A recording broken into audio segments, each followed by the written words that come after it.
नमो बुद्धाय, जय भीम, मंगल हो। जनगणनेत बौद्धांनी धर्माचा आणि जातीचा काय उल्लेख करावा हा संभ्रम दूर करण्यासाठी पूज्य भदंत डॉक्टर राहुल बोधीजी महाथेरो यांच्या प्रमुख उपस्थितीत दैनिक सम्राटची पहिली ऐतिहासिक राऊंड टेबल परिषद सर्वोदय महाबुद्ध विहार टिळकनगर चेंबूर येथे संपन्न झाली।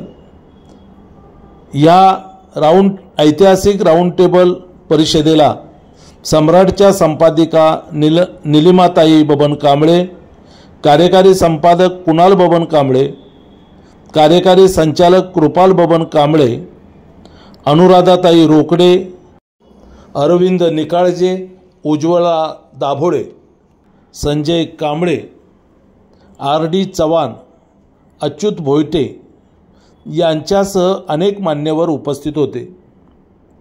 माजी सनदी अधिकारी श्री डिंगळे यांनी याबद्दलची आपली भूमिका मांडली। माजी सनदी अधिकारी दिनेश डिंगळे आपली भूमिका मांडताना काय म्हणाले ते आपण या व्हिडिओत पाहू। कुणाच्या लिव्हिंग सर्टिफिकेटवर बौद्ध आहे त्यांनी हात वर करा। आहेत का बघा, कोणीतरी प्रामाणिकपणे सांगा। 14 ऑक्टोबर 1956 ला बाबासाहेबांनी धर्मांतर केलं। 5 जून 1957 ला माझ्या बहिणीचा जन्म झाला, तिच्या लिव्हिंग सर्टिफिकेटवर बौद्ध आहे। त्यामुळे बौद्ध अभिमानी ठरवण्यासाठी मला कोणाच्या सर्टिफिकेशनची गरज नाही। नंबर 1 बरोबर। ते आणि धर्म हा महाराजांनी बौद्ध पाळला पाहिजे वगैरे असं काय नाहीये। कृपा कुलकर्णी आपल्यापेक्षा चांगला बौद्ध धर्म पाळत आहे, बरोबर। सुरेश भटही आपल्यापेक्षा चांगला बौद्ध धर्म पाळत आहे। उद्या काही लोक बोलतील की मग महाराजांनी काय केलं ते आपल्याला मन माहिती आहे, पुढची काय काय नाचवलं काय कालवलं ते त्याच्यावर आपण काय भाष्य करणार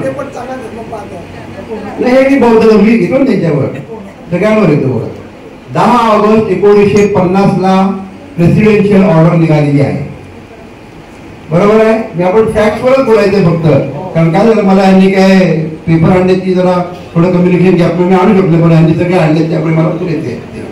10 ऑगस्ट 1950 ला प्रेसिडेन्शियल नोटिफिकेशन निघालेली आहे, राईट। त्याच्यामध्ये काय लिहिलेलं आहे की जो अनुसूचित जातीचा व्यक्ती आहे त्याचे धर्म हिंदू असू शकतो आणि रामदासी आणि ज्या 5 जाती आहेत त्याच्यामध्ये तो हिंदू किंवा शीख धर्माचं पालन करणारा असू शकतो, बरोबर। म्हणजे अनुसूचित जातीचा व्यक्ती या 2 धर्मासाठी ऍडमिसिबल आहे। शेड्यूल 6 सप्टेंबर 1950 ला शेड्यूल ट्राईबचं नोटिफिकेशन निघालेलं आहे।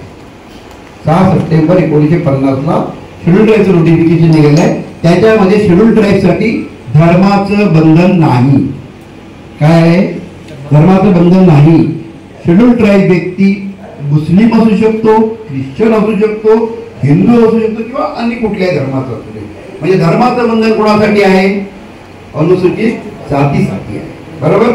म्हणजे अनुसूचित जातीच्या व्यक्तीने 2 गोष्टीचं कंप्लायन्स करणं आवश्यक आहे। एक धर्माचं कंप्लायन्स करणं आवश्यक आहे आणि दुसरं जातीचं कंप्लायन्स करणं आवश्यक आहे। गोटे साहेब बिलकुल ऐकायचं एकदम शांतपणे आणि काही चुकलं तर सांगायचं सुद्धा। काय झालं इतर धर्मीयांच्या बाबतीमध्ये जे आपण खास करून हिंदू आणि शीख हे परंपरेने त्या व्यवस्थेमध्ये होते, हे परंपरेने तिथे व्यवस्थेमध्ये होते म्हणून मग तो हिंदू चापा, हिंदू मार, हिंदू जे काही 59 जाती आहेत ते तिथे होत्या। रामदासी वगैरे ज्या 5 जाती होत्या शिखांमधल्या त्याही परंपरेने तिथे होत्या। परंतु अस्मितेने धर्मांतर करणारे कोण होते? आपण होतो। हा प्रश्न का निर्माण झाला हे कळलं पाहिजे ना आपल्याला। अस्मितेने धर्मांतरण करणारे कोण होतो? जे बाबासाहेब आंबेडकरांच्या नेतृत्वाखाली 14 ऑक्टोबर 1956 ला धर्मांतर केलं। ऍडव्होकेट साहेब थोडं लक्ष वेधून काय झालं, अस्मितेने आपण धर्मांतर केलं। त्यामुळे मी कोकणात येतो, कोकणातला बऱ्यापैकी समाजाने स्वतःच्या सर्टिफिकेटवर बौद्ध लिहिलेलं आहे, म्हणून जेवढे करता जेवढे त्यांनी बोलून गेले त्यांचे महत्त्व सांगतो। परंतु 1956 ला धर्मांतर झाल्यानंतर बाबासाहेबांनी काय वाक्य सांगितलं होतं, आपण आपल्या मनात काहीच बोलायचं नाही, की प्रश्न विचारला बाबासाहेबांना की बाबासाहेब तुम्ही धर्मांतर केल्यानंतर त्या बौद्धांच्या सवलती जातील, बोलले होते की नाही? तर बाबासाहेबांनी काय उत्तर दिलं होतं की सवलती माझ्या पोटाच्या खिशात आहे, हे काय डिग्री नाही बोललेला, बरोबर?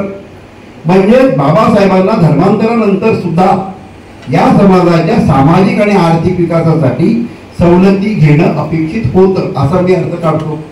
सवलती लागू करणं अपेक्षित होतं, राईट?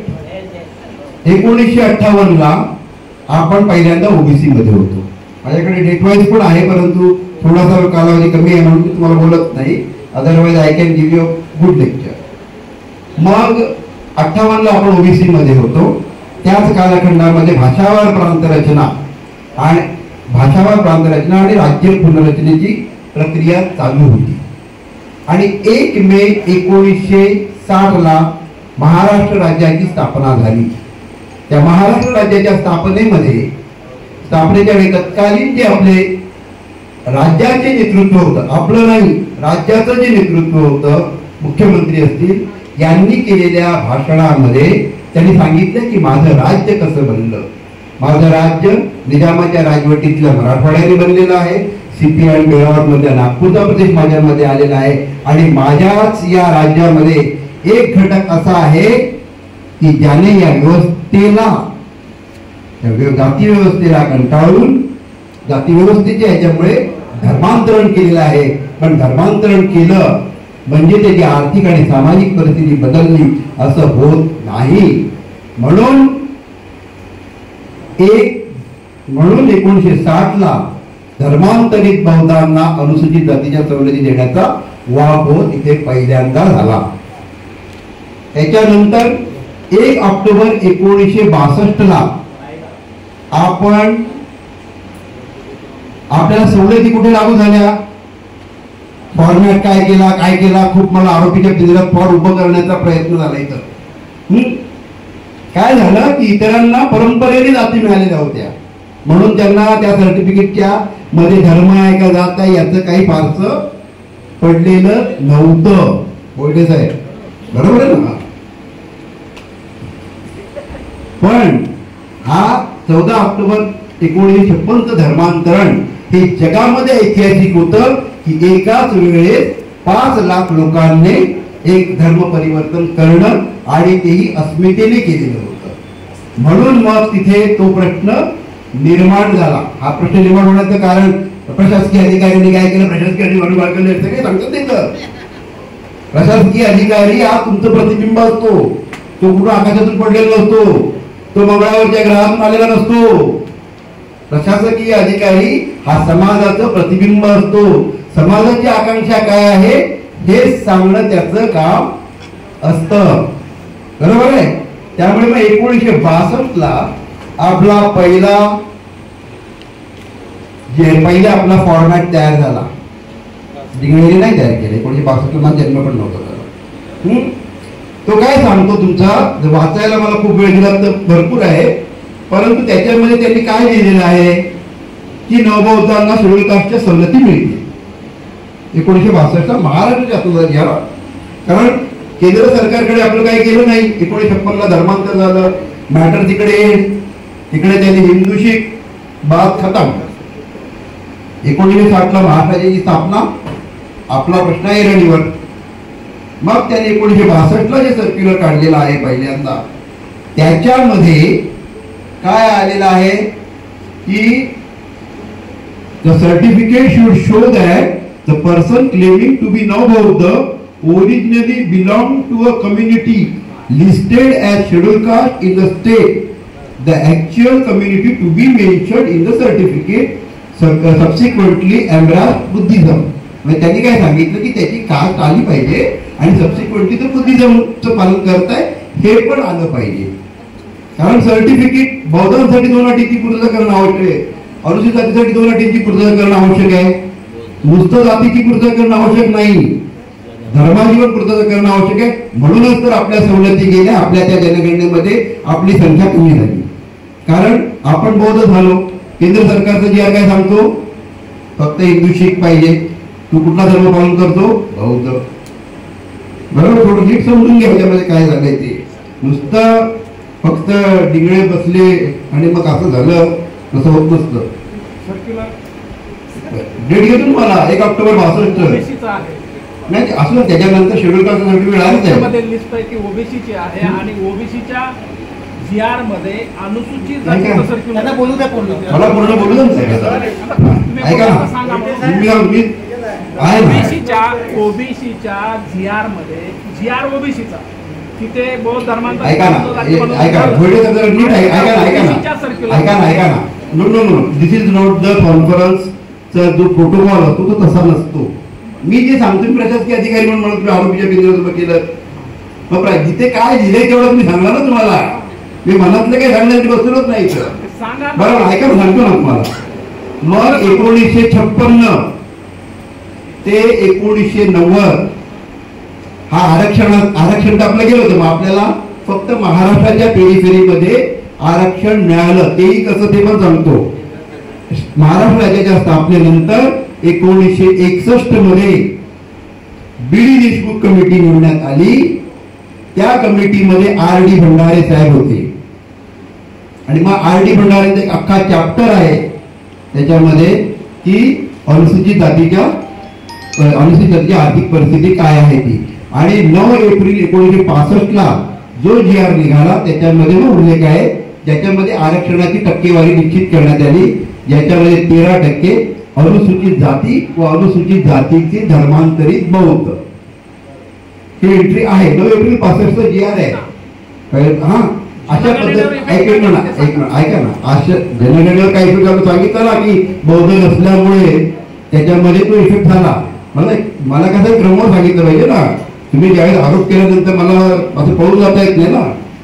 पळून जाण्याचा विचार जर माझा असता तर मी लगेच भाषण करायला मला पहिली संधी दिली होती त्यांनी. हा ऐका ना, त्यांना मी सांगतो मी त्यांच्या मुद्द्यावर येतो त्यांचे पटेल की त्यांचं महाराष्ट्राच्या पेरीफेरीमध्ये सुरू झालं. महाराष्ट्र 1 मे 60 नंतर जो 62 GR आला 65 टक्केवारीनुसार जे आरक्षण मिळालं त्याच्यामध्ये आपल्याला महाराष्ट्र शासनामध्ये आरक्षण मिळालं. आपल्याला महाराष्ट्र शासनाची जी कॉर्पोरेशन होती त्याच्यामध्ये आरक्षण मिळालं. परंतु केंद्र सरकारच्या अखत्यारीतील बँकांमध्ये आपलं आरक्षण लागू राहिलं नाही. आपलं आरक्षण लागू राहिलं नाही कारण पण ऐका ना सगळं मी सांगतो लागू राहिलं नाही. मग आपल्यामध्ये पण हुशार मंडळी आहेत नाही असं काही नाही. मग त्यांना जे असे कळलं की आपण बौद्ध लिहिल्याने आपल्याला सवलती मिळत नाही. मग त्यांनी ऍज अ मॅटर ऑफ कायदेशीर प्रक्रिया म्हणून आपल्यामध्ये सर्टिफिकेट मध्ये महाराष्ट्र सर्टिफिकेट काढलं. कारण केंद्राच्या सर्टिफिकेट मध्ये कुठेही धर्माचा उल्लेखच नाहीये.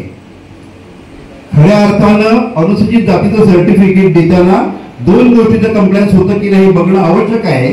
तरी सुद्धा केंद्राचा फॉर्मॅट आपण तेवढंच सांगतो की अमुक दिनेश रामचंद्र डिंगळे हा रामचंद्र बाबूराव डिंगळे यांचा मुलगा आहे आणि तो सांताक्रूज येथे राहतो आणि तो महार आहे एवढंच सांगतो. तो धर्म विचारतच नाहीये तुम्हाला फॉर्मॅट. धर्म विचारतच नाहीये तुम्हाला तो फॉर्मॅट. परंतु महाराष्ट्रातली जी परिस्थिती क्लिअर होती याची अस्मितेच्या नावाखाली. मग 1990 केंद्र सरकारने 3 जून 90 जे नोटिफिकेशन काढलं त्याच्यामध्ये त्यांनी काय केलं हिंदू शीख और बुद्धिस्ट हे काढलं. तरी आपल्या दृष्टिकोनातून आपल्या ह्याच्यामध्ये काय होतं की आपल्याकडे 1962 पासून हा धर्मांतरित बौद्धांचा फॉर्मॅट होता.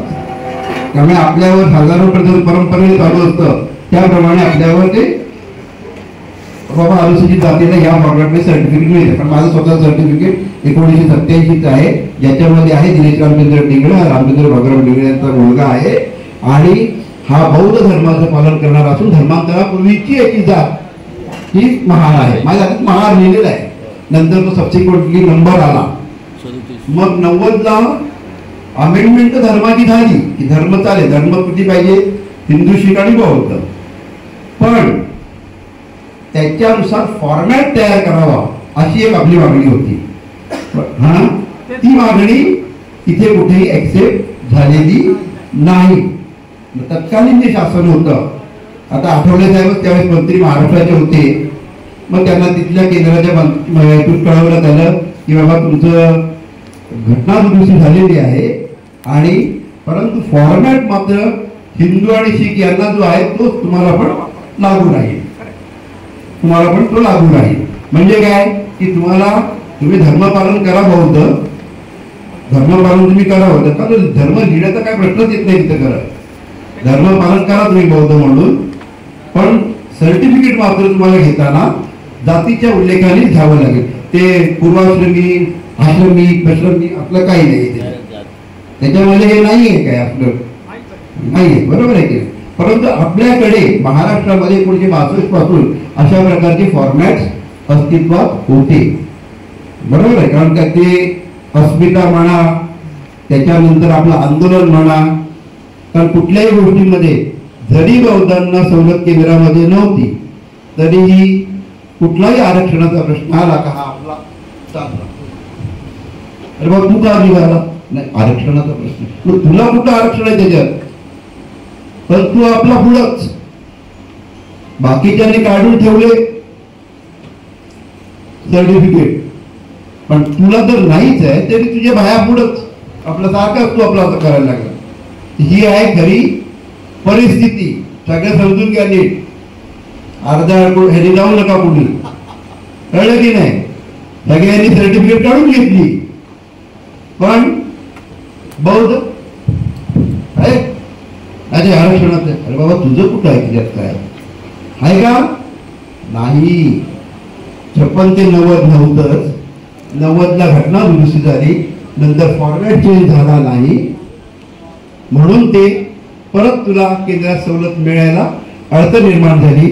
आणि मग जे लोकांना ते आकलन झालं होतं त्यांनी शांतपणे आपल्या सर्टिफिकेटवर प्रॉपर जो सेंट्रलचा फॉर्मॅट आहे त्याच्यामध्ये सर्टिफिकेट घेतलेलं आहे त्यांनी, बरोबर आहे. सेंट्रलचा फॉर्मॅट घेतलेला आहे त्यांनी. मग हा प्रश्न 1992च्या आसपास मिटला, कारण ते केंद्राने आपली विनंती नाकारली. सुखनैव आपण जे काय ज्यांना ते समजत होतं ज्या भागात की आपल्याला जाती सर्टिफिकेट काढताना नुसतं महार काढायचं, घरामध्ये बुद्ध आंबेडकर आपण करू आणि त्या कोणीही करू शकतो, त्याप्रमाणे ते चालू आहे. आणि तशा पद्धतीने आपले अधिकारी आपल्याला सेंट्रल गव्हर्नमेंटमध्ये दिसायला लागले. म्हणजे कोण छाती ठोक सांगणार नाही की माझ्या सर्टिफिकेट काय आहे आणि काय नाही, परंतु जी वस्तुस्थिती आपल्याला ज्ञात आहे ती सांगतो तुम्हाला. बरेच जण जाऊन हळूहळू आपापल्या घरामध्ये शांतपणे चेक करा आपल्या सर्टिफिकेटवर काय आहे, हळूहळू करा, एकदम नका विचारायचं.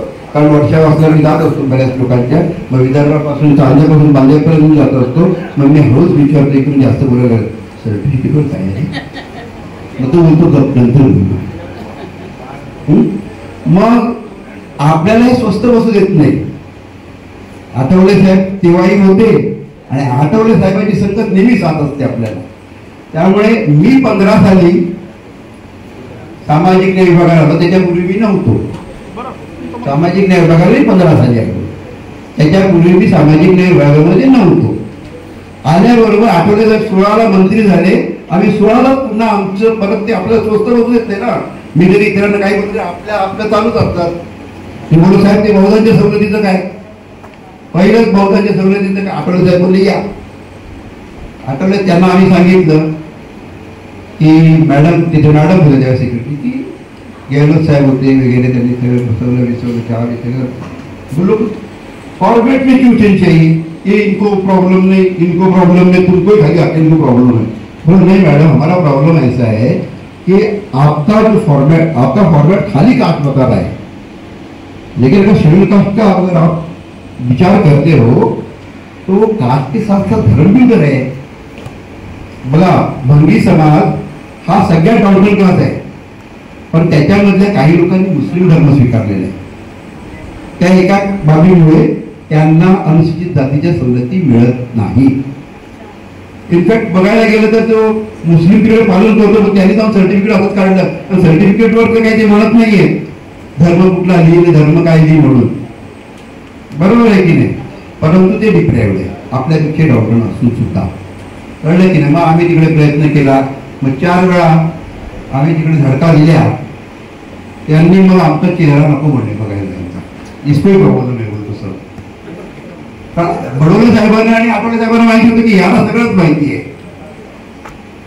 कारण आपल्याकडे 143 शाखा आहे 2025ची, कळलं की नाही, महाराष्ट्राची पंचायत. हा, त्यामुळे तो धडका त्यावेळेस दिल्यानंतर मग हे विषय आमच्या डोक्यातून जात नसते. मग भोयटे साहेब भेटले आपल्याला. भोयटे साहेबांचा मुद्दा आहे की जर टेक्निकली विचार करायचा झाला तर तुम्हाला जातीचं प्रमाणपत्र जर केंद्राच्या सवलती घ्यायच्या असतील तर जातीचं प्रमाणपत्र कुठेही ऐका ना, अहो साहेब ऐका ना, प्रॅक्टिकल सांगतो आम्ही. महाराष्ट्रात पण अडचण येत नाही हो, नमुना साथ काढण्याचं नाहीये. सर्टिफिकेट चुकीचं दिलंय का काय दिलंय हा नंतरचा भाग मी भाषण बोलू द्या.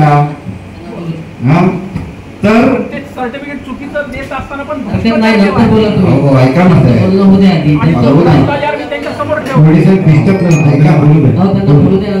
तर आता तो फॉर्मॅट काय आज नाही तयार केला पुढे येऊन. हा फॉर्मॅट 1962 पासून चालू आहे. म्हणजे कुठल्याही अधिकाऱ्यांनी येऊन की मी आलो आणि मला वाटलं म्हणून चेंज केलं असं काही नाही. त्यांनी जे दाखवलं 92चं पत्र त्यात दिलं की सेंट्रलच्या फॉर्मॅटमध्ये द्यावं. सबसिक्वेंटली MM कांबळेच्या पत्रात त्यांनी सांगितलेलं आहे. परंतु याच्या बाबतचे जेव्हा रूल बनले, परत प्रश्न कसा आहे, तुमचा अधिकारी लगेच तुम्हाला महार केलं तर आज इतर का काय होईल. ऐका ना साहेब, तुम्ही थोडं सरकार पॉलिसी ठरवतं का अधिकारी पॉलिसी ठरवतं. हो, सरकारच पॉलिसी ठरवतं. सरकारने पॉलिसी ठरवली की केंद्र सरकारच्या नमुन्यात द्या म्हणून. अधिकारी कोण आहेत तिथे बसलेले. अधिकारी नाही ठरवलं, अधिकाऱ्यांनी ठरवलं हे, अधिकाऱ्यांनी ठरवलंच नाही. ऐका तर पुढं तुम्ही पूर्ण ऐकतच नाही. कांबळेचं पत्र ऐका शासनाच्या एक मिनिट, हे मोहम्मद कांबळेचं जरी पत्र असलं ना साहेब, तुम्ही मध्ये मध्ये करू नका, कारण आम्हाला डिस्टर्ब होते. म्हणजे काय आम्ही आम्हाला सरकारी अधिकाऱ्यांनी काय केलं किंवा काय कन्फ्युजन झालं ते मी सांगतो सगळं. पुढे जायचं ना, म्हणून तुम्हाला सांगायचं ना, पुढे जायचं म्हणून.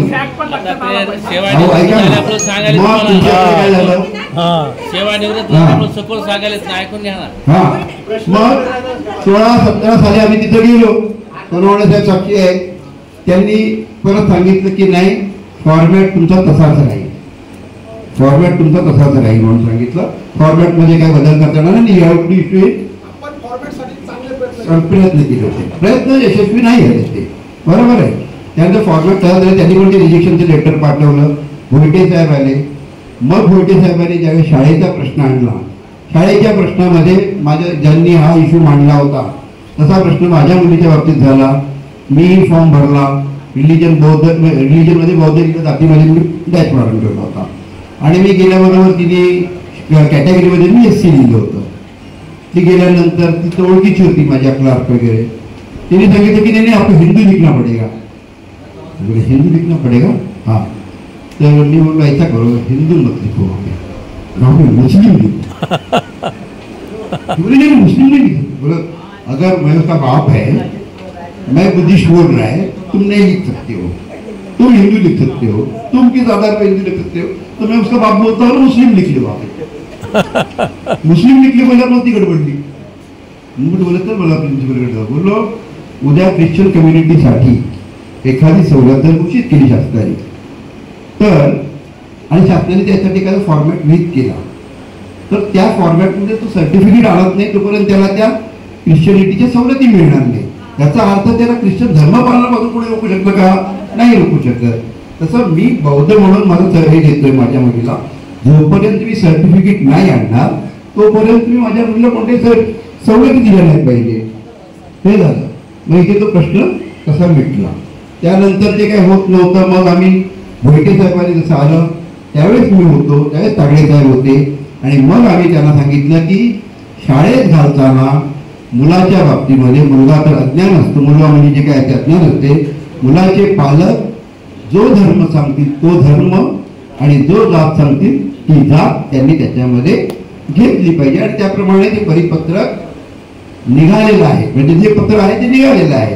आता परिपत्रकाची इम्प्लिमेंटेशन किती फास्ट होईल, किती फास्ट नाही होणार, हा पुन्हा मतमतांतराचा इश्यू आहे. 56चं तुमचं धर्मांतर आहे. 2025 पर्यंत आपण आज बोलत आहोत. आज 70 वर्ष तो प्रश्न अजूनही आपण फेस करत आहोत. आणि सगळ्यात जास्त फेस करणारा समाज जर कुठला असेल तर तो मला वाटतं की आपला समाज आहे. तर आरक्षण म्हटलं, आजही गोटे साहेब, मी खाजगीत पाच बोलून आणखी आरक्षण म्हटलं की तुमच्या समोर कोण येतो? कांबळे बनसोडे. दुसरा कोण येतो का? नाही येत. जनरल याच्यामध्ये जनरल बनला, आरक्षणाचा फायदा घेतला बोलल्याबरोबर तुमच्या वेळेसमोर कोण येतो? कांबळे. डायरेक्ट कांबळे बौद्ध. बस, जय भीम. कांबळे येतो की नाही? नाकारता का तुम्ही? नाही. खरं सांगायचं ना, फोटो कशाला? मी काय फुकटच बसलोय का पाच तिथं? भाषण करून निघून गेलो असतो लगेच तुम्ही. तर हा प्रश्न आज तुमच्याकडे, आता coming back to the technical ह्याच्यावर, मी माझं मत काय सांगतं, मला काय वाटतं, मला वाटतं सगळं.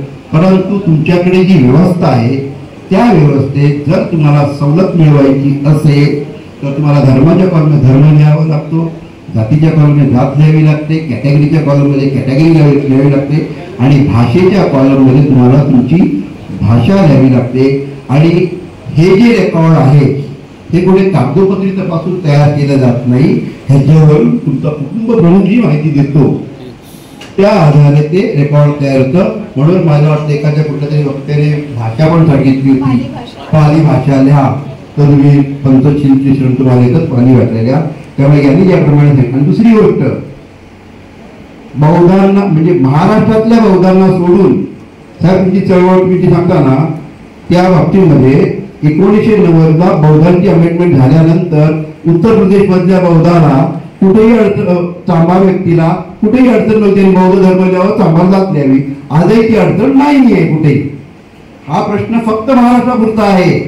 वैटे साहेबांनी दुसरी चळवळ हाती घेतली पाहिजे की ठीक आहे महाराष्ट्राची चळवळ आपण मिटूयात, कारण जे टेक्निकली आहे ते करू, परंतु उत्तर प्रदेश मधल्या माणसाने बौद्ध लिहावं, तिथे चांभार लिहायला, कारण ही कम्युनिटी ही महाराष्ट्रापुरती आहे आणि महाराष्ट्राच्या पेरीफेरीमध्येच आहे फक्त ती. त्यामुळे काश्मीर टू कन्याकुमारीचा स्कोप वैटे साहेबांना आहे. आणि त्यांना माझी विनंती आहे की त्यांनी धर्माच्या कॉलममध्ये धर्म, बौद्ध, जातीच्या कॉलममध्ये चमार, मुंची, ह्या ज्या काही जाती असतील आणि तिथे महाराज असेल असं मला वाटत नाही. त्यामुळे ते लिहिण्याचं आपल्याला हे सुरू करावं लागेल. आणि महाराष्ट्रामध्ये तुम्हाला प्रशासकीय अडचणीवर मात करण्यासाठी जे फॉर्मॅट आहे त्या फॉर्मॅटमध्ये धर्म, जात, भाषा आणि जे काही कॉलम आहे त्याप्रमाणे तुम्हाला लिहिल्याशिवाय ते पर्याय नाही. मला वाटतं की त्यात करण्यासारखं एक आहे ते म्हणजे जो फॉर्मॅट 2026च्या जनगणनेत येणार आहे तो फॉर्मॅट तुम्ही जास्तीत जास्त लोकांपर्यंत सर्क्युलेट केला पाहिजे आणि त्यांना प्रशिक्षित केलं पाहिजे की हे करावं लागेल म्हणून. बरोबर आहे. आता तो फॉर्मॅट आहे म्हणतात ही लोक, परंतु कन्फ्युजन कसं मिटवणार? कारण काय झालं साहेब, एक सेकंड, बरोबर, मी जेव्हा प्रचार करायला जातो त्यावेळेस समोरचा माणूस येतो, अरे मला तर बौद्ध सर्टिफिकेट मिळतंय, मी कशाला राहतो जनगणनेमध्ये? मला माझ्या मुलाला मिळालं ना 7 नंबरचं प्रमाणपत्र. मग हे 7 नंबरचं प्रमाणपत्र जर लिगली नसेल, युनिव्हर्सल नसेल आणि फक्त महाराष्ट्रातच दिलं जात असेल, तेही बेकायदेशीरपणे दिलं जात असेल, तर ते रद्द कधी करणार आहात ते सांगा. ऐका ना सर, तुम्ही त्या महाराष्ट्राच्या प्रश्नावर बोलताय. फक्त मी तुम्हाला काश्मीर टू कन्याकुमारी सांगतोय सगळं, कळलं की नाही? महाराष्ट्राचा प्रश्न तर ज्वलंत आहे म्हणून तर एवढ्यासाठी एवढं जमलेलं येत नाही. ते महाराष्ट्राचा प्रश्न ज्वलंत आहे, महाराष्ट्राचा प्रश्न अनआन्सर्ड आहे म्हणूनच तर इथे जमली ती लोक. नाही त्यांची पोटपाणी भरलेली आहे ते बिचारा. महाराष्ट्रामधून चळवळ सुरू होते. ऐका ना, महाराष्ट्रात जे पेरू ते तिकडे उत्तर प्रदेश मध्ये उठले. ऐका ना, मग त्याच्यावर ऐका ना, त्याच्यावर मी पहिलंच उत्तर दिलं तुम्हाला की तुम्हाला धर्माच्या कॉलमध्ये धर्म, जातीच्या कॉलमध्ये जात, भाषेच्या कॉलमध्ये.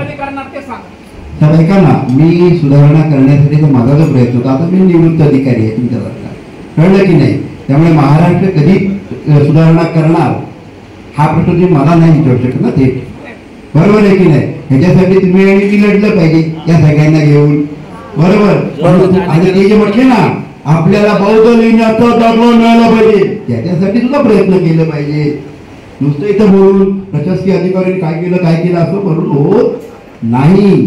आणि मी 5 तास जे काय ऐकत बसलो एवढ्यासाठी, कारण मलाही सवय आहे आणि मला माहिती असतं की मी सगळ्यांना बोलू दिलं की नाही की माझ्या प्रश्नाची उत्तर येतच लोक देत असतात आपापसातली 4 माणसं देतात मला, कारण एवढा सायकोलॉजिकल अभ्यास झालेला असतो आपल्याला. त्यामुळे भोईटे साहेबांनी जे सांगितलं की इथे धर्माच्या कॉलममध्ये धर्म, जातीच्या कॉलममध्ये जात आणि तुम्हाला भाषेच्या कॉलममध्ये जी भाषा आहे हे तुम्हाला प्रशासकीय दृष्टिकोनातून विचार करता लिहावं लागेल. अदरवाईज प्रशासकीय दृष्टिकोन मी चाणक्य आहे, संविधानिक ते पण मला सांगतो. मागासवर्गीय हा शब्द आम्ही वापरत होतो. सेंट्रल SC कमिशन आलं होतं आमच्याकडे आणि आपण जनरली एक मागासवर्गीय शब्द कॉमनली वापरतो. आम्हाला त्यांचे चेअरमन होते, त्यांनी रोखलं. We are not backward class. आम्ही अधिकारी म्हटलं सर भूगोलपणे आपण जे वाक्य वापरतो sir backward class backward class, we are not backward class, we are scheduled class. We are in the scheduled, we are not backward, we are scheduled, we are scheduled caste आहे. कळलं की नाही? त्यामुळे मला वाटतं की माझ्या छोट्याशा खुलाशाने तुमचे बऱ्यापैकी ते निरसन झालं असेल, परंतु एकाच ह्याच्यात सर्व संभ्रम दूर होणार नाही. मला ॲडव्होकेट येवले साहेब आहेत, त्यांनाही मी विनंती करेन की हा लढा आपल्याला वेगळ्याने पण लढावा लागेल आणि दुसरा लढा जो आहे तो त्याही पेक्षा मोठा आहे. तुम्हाला बौद्ध धर्माचं पालन करण्याचं कोणीही अडवलेलं नाही आहे. बौद्ध धर्माच्या ह्याच्यातून जागतिक धर्माचं पालन करून तो धर्म अधिकाधिक कसा आपल्या घरातून आपल्या देशात पसरवता येईल त्याच्यासाठी आपण फ्री आहोत. त्यासाठी आपण ती आपली नैतिक जबाबदारी आहे. परंतु शासन जे आहे ते शासन निर्णयावर आधारित आहे आणि शासन निर्णयानुसार जनगणनेची जे फॉर्मॅट इश्यू होती त्यात जे रिक्विजिट जी आवश्यक माहिती आहे ती भरल्याशिवाय, कारण त्याशिवाय तुमची अल्पसंख्याक म्हणून नोंद होणार नाही, तुमची अनुसूचित जातीची म्हणून नोंद होणार नाही आणि तुमची संख्या ज्यावेळेस तिथे दिसेल त्या संख्येत आता डाटा ॲनालिसिस एक मोठं सेक्टर आहे आणि डाटा जेवढा तुमचा असेल त्या आधारावर शासनाच्या पुढच्या प्लॅनिंग होत असतात आणि त्या आधारावर तुम्हाला त्याचा लाभ मिळत असतो. मला वाटतं की एवढं बोलून मी थांबतो, माझं लांबलेलं भाषण मी थांबवतो. तुमच्या 100% शंकांचं निरसन झालं असेल असं मला वाटत नाही आणि कोणती शंका असली आय एम 24/7, मला वाहन कुठची वगैरे असला कुठलीही अडचण नसते. तुम्ही मला कुठेही बोलवा, मी कधीही यायला तयार आहे. हे माझ्या हातामध्ये कागद नसताना केलेलं मी भाषण आहे. कागद माझ्या हातात असेल तर मी आणखी चांगलं तुम्हाला सांगेन. धन्यवाद. जय भीम, जय भारत.